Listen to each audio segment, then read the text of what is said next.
নির্বাচনের আগে নানা ধরনের গুজব ও অপতথ্যে সোশ্যাল মিডিয়া সয়লাব থাকে। ইচ্ছাকৃতভাবে অপতথ্য ছড়ানোর পরিণাম কি? গুজব থেকে বাঁচতে আপনি কি পরামর্শ দিবেন? প্রিয় দর্শক, নির্বাচনকে ঘিরে শুধু নয়, বরং সারা বছর জুড়েই আমরা গুজব, প্রপাগান্ডা, অপতথ্য, তারপরে যে কোনো মিথ্যা সংবাদ এগুলো ছড়ানো, বিশেষ করে যেখানে কারোর কোনো দুর্বলতা, কারোর ব্যাপারে কোনো আপনার খারাপ কোনো কিছু আছে, সেরকম নিউজগুলোকে প্রচার করা, এটা যেন আমাদের বেশ খুব উপভোগ্য একটা বিষয় পরিণত হয়েছে। খুবই দুর্ভাগ্যজনক বাস্তবতা এটি।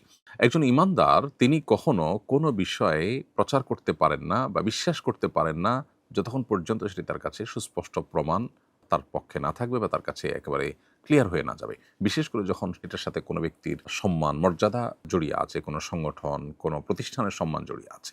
আমরা আজকাল সোশ্যাল মিডিয়াতে কিছু পেলেই সেটাকে বিশ্বাস করি বা ছড়াছড়ি করা শুরু করে দেই। কোরআনে কারিমে আল্লাহ তাআলা সূরা হুজুরাতে আমাদেরকে পরিষ্কারভাবে বলেছেন, ইয়া আইয়ুহাল্লাযীনা আমানু ইন জাআকুম ফাসিকুম বিনাবাইন ফাতাবাইয়ানু। কোনো ফাসিক, যার মধ্যে আল্লাহর ভয় নাই, সে যদি কোনো সংবাদ নিয়ে আসে, তোমরা চেক করো, তোমরা যাচাই করো। যদি যাচাই না করো তাহলে সেটি প্রচার করতে গিয়ে তুমি লজ্জায় পড়তে হবে।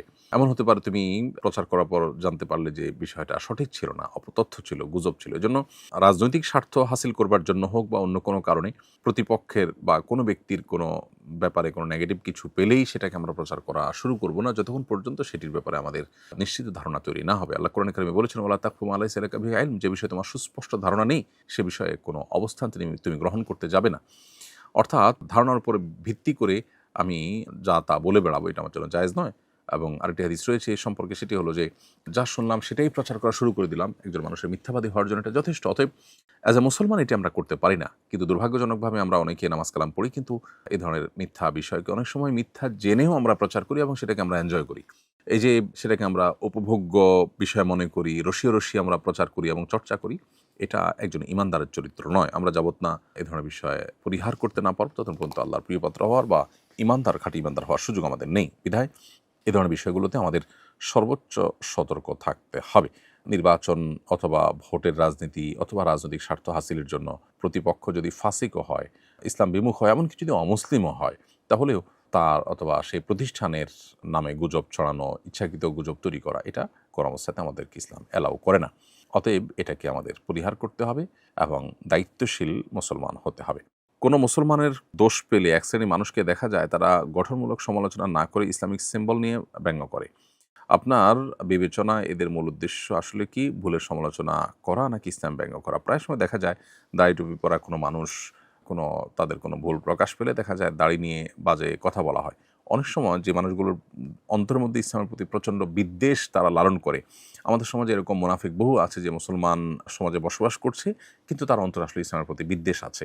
তো এরকম মানুষগুলো তারা আসলে এই সমস্ত সুযোগগুলোতে তাদের যে খোলস, তাদের যে মুখোশ, সেটা থেকে তারা বেরিয়ে আসে। ফলে তারা দাড়ি নিয়ে অনেক বাজে মন্তব্য করতে থাকে। অনেক সময় দেখা যায় যে হয়তো এই পর্যায়ের ইসলাম বিদ্বেষী না, কিন্তু ইসলাম সম্পর্কে ধারণা না থাকার কারণে এই কাজগুলো করে থাকেন। কোনো ব্যক্তি বিশেষকে ব্যঙ্গ করার জন্য বা বিদ্রূপ উপহাস করার জন্য বা তার কোনো অন্যায় কাজকে ডিসকারেজ করার জন্য এরকম কেউ বললেন, সেটা হয়তো সাধারণ গুনাহের পর্যায়ে পড়বে। কিন্তু দাড়ির প্রতি বিদ্বেষ বা ধর্মের প্রতি বিদ্বেষ বা ধর্মচর্চাকে তাচ্ছিল্য করা, উপহাস করা, এটার জায়গা থেকে কেউ যদি এরকম করেন, তাহলে তিনি মুসলিম পরিচয় ধারণকারী হয়ে থাকলে এর মাধ্যমে তিনি ইসলাম থেকে খারিজ হয়ে যাওয়ার মতো ভয়াবহ পর্যায়ে কিন্তু যেতে পারেন। খুবই জঘন্য একটি বিষয়। অতএব এ ব্যাপারে আমাদের আল্লাহকে ভয় করা উচিত, সেই সাথে দায়িত্বশীল মানুষ হওয়া উচিত। এর জন্য মুসলিম হওয়া জরুরি না, একজন সচেতন, সতর্ক এবং কমন সেন্সওয়ালা একজন মানুষ হওয়া যথেষ্ট, যে কোনো ব্যক্তিকে সমালোচনা করতে গিয়ে তার ধর্ম, তার ধর্মচর্চাকে আমি সমালোচনা করতে পারি না। একজন মানুষ কোনো কারণে খারাপ কাজ করেছেন, তার বহু ভালো কাজ আছে, তার ভালো কাজগুলোকে নিয়ে আমি যদি আপনার উপহাস করা শুরু করে দেই, তাহলে সেটা দায়িত্বশীলতার পরিচয় হয় না। বিশেষ করে অন্তত সেটার সাথে যখন মানুষের আবেগের সম্পর্ক আছে, তার চাইতে বেশি সেটা যখন আমার ঈমানের সম্পর্ক থাকে এবং আমার আইডেন্টিটি নিয়ে টানাপোড়েন সৃষ্টি হতে পারে যদি আমি এ জাতীয় উপহাস করি। এরকম জায়গায় আমাদের সতর্ক থাকাটা কাম্য। ৪০ দিন তাকবীরে উলার সাথে সালাত আদায় করলে নাকি মুনাফিকি থেকে চিরতরে মুক্ত হওয়া যায়? কথাটা কি বিশুদ্ধ? ৪০ দিনে জামাতের সাথে ৪০ দিন যদি কেউ তাকবীর উলার সাথে জামাতের সাথে সালাত আদায় করেন, তাহলে মুনাফিকি থেকে মুক্ত থাকার ব্যাপারে একটি হাদিস পাওয়া যায় তিরমিজিতে, যেটি আনাস ইবনে মালিক রাদিয়াল্লাহু তাআলা বর্ণনা করেছেন যে নবী করিম সাল্লাল্লাহু আলাইহি ওয়াসাল্লাম ইরশাদ করেছেন, মান সাল্লা আরবাঈনা ইয়াওমান মাআল জামাআহ, যে ব্যক্তি মান সাল্লা লিল্লাহ, যে ব্যক্তি আল্লাহর জন্য ৪০ দিন জামাতের সাথে নামাজ পড়বে, ইউদরিকুত তাকবীরাতুল উলা, প্রত্যেক নামাজে তিনি তাকবীর উলা, একেবারে ইমাম সাহেব যখন আল্লাহু আকবার বলেন শুরুতে, তখন থেকে তিনি শামিল থাকেন, তাহলে কুতিবাত লাহু বারাআতান, তার জন্য দুটি পরওয়ানা লেখা হয় আল্লাহর তরফ থেকে বারাআতুম মিনান নার বারাআতুম মিনান নিফাক। একটা হলো জাহান্নাম থেকে মুক্তির পরোয়ানা, একটা হলো মুনাফিকি থেকে মুক্তির পরোয়ানা। হাদিসের এই বর্ণনাটিকে অনেক মুহাদ্দিসরা দঈফ বলেছেন, অনেকে এটাকে গ্রহণযোগ্য বা হাসান বলেছেন। যেহেতু আমল জাতীয় বিষয় এবং এ সম্পর্কে আরও যেসব বর্ণনা আছে সবগুলো মিলিয়ে এটাকে আমলযোগ্য বলা যায় এবং 40 দিন তাকবীরের সাথে নামাজ পড়ার যে চেষ্টা, সে চেষ্টা প্রশংসনীয় চেষ্টা বলা যায়। ৮০ বছর বয়সী মাজুর মহিলা হঠাৎ উত্তরাধিকার সূত্রে 10 লক্ষ টাকা পেলে তার উপর কি বদলি হজ করা ফরজ হবে? ৮০ বছর বয়সী মাজুর মহিলা যদি উত্তরাধিকার সূত্রে এমন টাকা পান যেটা দিয়ে হজ করা যায়, তাহলে সেক্ষেত্রে তার উপরে হজ ফরজ হবে। তিনি যদি শারীরিকভাবে সক্ষম হন গিয়ে হজ করার মতো, তাহলে সেক্ষেত্রে তার সাথে একজন মাহরাম সাথে নিয়ে যাওয়ার মতো টাকা হলে তখন তার উপর হজ ফরজ হবে। আজকাল 10 লাখ টাকায় বাংলাদেশ থেকে হজ করা যায় না। যদি যায় তাহলে সেক্ষেত্রে 10 লাখ টাকায় যথেষ্ট তার হজ ফরজ হওয়ার জন্য, যদি তিনি ফিজিক্যালি সুস্থ হন এবং সাথে কোনো মাহরাম নিয়ে যাওয়ার মতো ব্যবস্থা তার কোনোভাবে থাকে। মাহরামের চেইনটা কিন্তু অনেক বড়, অতএব একজন না একজন পাওয়ার কথা এখানে। অতএব একজন নারী তিনি নিজের এবং সাথে মাহরামের টাকা জোগাড় করতে পারলে হজ ফরজ হয়। সে টাকা জোগাড় হয়েছে এবং তার শারীরিক কন্ডিশন ভালো হজ করে আসার মতো, তাহলে তার উপরে হজ ফরজ হয়ে গেছে। ফিজিক্যালি গিয়ে হজ করতে হবে তাকে। আর যদি শারীরিকভাবে তিনি অসুস্থ হয়ে যান, অপারগ হয়ে যান, তাহলে সেক্ষেত্রে তিনি বদলি হজের ব্যবস্থা তাকে করতে হবে। অর্থাৎ অন্য ব্যক্তি যিনি নিজের হজের আগে আদায় করেছেন এরকম কোনো ব্যক্তিকে পাঠিয়ে তার পক্ষ থেকে হজ করাতে হবে। ইনশাআল্লাহ তাতেও তিনি দায়মুক্ত হবেন। আজানের সময় কুকুর কাঁদলে কি কোনো ধরনের বিপদের ইঙ্গিত বহন করে? মাকে প্রায় দেখি আজানের আগে বাড়ির আশপাশে কোনো কুকুর থাকতে দেন না। আজানের আগে বা আজানের সময় কুকুর কান্নাকাটি করলে বা চিৎকার চেঁচামেচি করলে সেটি কোনো খারাপ লক্ষণ নয়, বা আপনার অন্তত সেটা দেখে কুকুর তাড়িয়ে দেওয়ার জন্য বিশেষ কোনো কসরত করার আলাদা করে প্রয়োজন নেই। তবে এটা ঠিক যে আজান শুনলে শয়তান পলায়ন করে।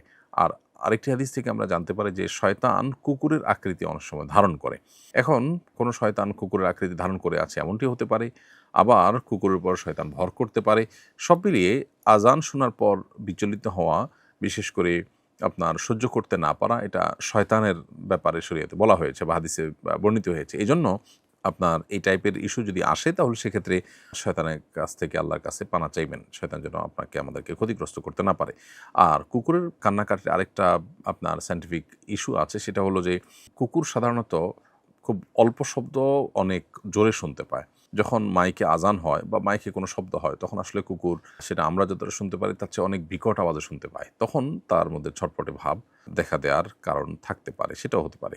তো সব মিলিয়ে খোলাসা কথা হলো যে আজানের আগে কুকুর কান্নাকাটি করলে এটা কোনো বিপদের ইঙ্গিত বহন করে না। অতএব এটাকে বিপদের ইঙ্গিত বহন করা, বিশ্বাস রাখা সঠিক নয়। তো আমি পেয়ারার ব্যবসা করি। পেয়ারা মাখা সুস্বাদু করতে স্যাকারিন মিশ্রিত সরিষা বাটা দিতে হয়। স্যাকারিন মিশ্রিত সরিষা বাটা দিয়ে পেয়ারা বিক্রি করা জায়েজ হচ্ছে কিনা? স্যাকারিন মানুষের জন্য অন্যান্য যে সমস্ত কেমিক্যাল আছে যেগুলো অনেক বেশি ক্ষতিকর, সেরকম স্লো পয়জন টাইপের কোনো কিছু যেহেতু না, অতএব এটা হারাম হয়ে বলা যাবে না। তবে অস্বাস্থ্যকর যে কোনো বিষয় থেকে আমাদের আসলে বেঁচে থাকার চেষ্টা করা উচিত। সেই জায়গা থেকে আপনার বিকল্প কোনো ভালো চিন্তা করা যেতে পারে। মৌলিকভাবে যদি আপনি এটা করেনও, তাহলে সেক্ষেত্রে এটার কারণে আপনি হারামে লিপ্ত হয়েছেন এমনটি বলে মনে করবার কোনো বিশেষ কারণ নেই। আমি প্রায়ই ভুলে নামাজে সূরা ফাতিহার আগে তাশাহুদ পড়ে ফেলি। এজন্য কি সাহু সেজদা লাগবে? উত্তর হলো, নামাজের কিয়াম বা দাঁড়ানো অবস্থায় তাশাহুদ পড়ার নির্দেশনা নেই যেহেতু, অতএব আপনি এটা ভুল কাজ করেছেন এবং এই অবস্থায় যদি তাশাহুদ পড়ে থাকেন তাহলে সেক্ষেত্রে আপনাকে সিজদা সাহু দিতে হবে। এক ব্যক্তি 24 দিন যাবৎ লাইফ সাপোর্টে আছেন। ডাক্তার বলেছেন তার আর কোনো জ্ঞান ফেরার সম্ভাবনা নেই। হয়তো যতদিন জীবিত থাকবেন এভাবেই লাইফ সাপোর্টে রাখতে হবে। এদিকে খরচ বহনও বেশ কঠিন হয়ে পড়েছে। এখন কি লাইফ সাপোর্ট খুলে ফেলা যাবে? ডাক্তার বলেছেন খোলার 10-15 মিনিটের মধ্যেই হয়তো তিনি মারা যাবেন। সমাধান কামনা করছি। দোয়া করি আল্লাহ তাআলা আপনাদের ইস্যুকে সহজ করে দিন ভাই। আর সেই সাথে আপনার প্রশ্নের উত্তর হলো যে লাইফ সাপোর্ট এর ইয়েটা যদি খুলে দেওয়া হয় তিনি দুনিয়া থেকে চলে যেতে পারেন, এই আশঙ্কা তৈরি থাকলেও সেটি খুলে দিলে আশা করা যায় আপনারা গুনাহগার হবেন না, যদি লাইফ সাপোর্টের এই পুরো খরচ ব্যয় এটি বহন করার সামর্থ্য আপনাদের না থাকে। তাহলে জমি জমা বিক্রি করে একেবারে আপনার ধার দেনা করে হলেও লাইফ সাপোর্ট দিয়ে তাকে এভাবে টিকিয়ে রাখতে হবে, এটা আপনার জন্য আবশ্যক নয়। যদি আপনাদের সে সামর্থ্য না থাকে তাহলে আশা করা যায় লাইফ সাপোর্ট খুলে ফেললে আপনাদের গুনাহ হবে না। আসুন্নাহ ফাউন্ডেশন, উম্মার স্বার্থে সুন্নাহর সাথে।